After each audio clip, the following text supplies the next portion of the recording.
السلام علیکم دوستو، کیا آپ جانتے ہیں کہ دنیا کا سب سے پہلا جملہ کیا تھا؟ جب اللہ تعالیٰ نے حضرت آدم علیہ السلام کو پیدا فرمایا تو اللہ نے ارشاد فرمایا، اے آدم فرشتوں کی ایک جماعت کے پاس جاؤ اور انہیں سلام کرو۔ حضرت آدم علیہ السلام نے فرشتوں سے کہا السلام علیکم، جواب میں فرشتوں نے کہا وعلیکم السلام۔ پھر اللہ نے ارشاد فرمایا، اے آدم یہ تمہارے لیے اور تمہاری اولاد کے لیے ایک تحفہ ہے۔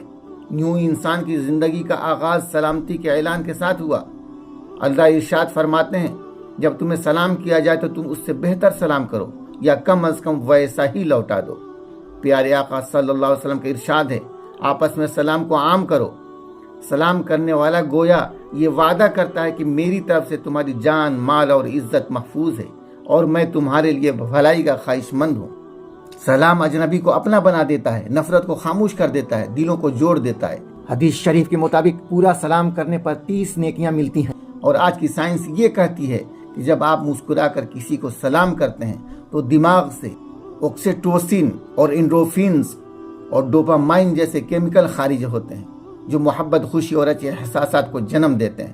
یہ سب مثبت توانائی والے ہارمونز ہیں جو دل و دماغ کو سکون، اطمینان اور خوشی پہنچاتے ہیں، تناؤ کو کم کرتے ہیں اور تعلقات کو مضبوط بناتے ہیں۔ اس لیے آئیے آج سے سلام کو پھیلائیں اور بدلے میں سلامتی، رحمتیں، برکتیں، خوشیاں اور سکون حاصل کریں۔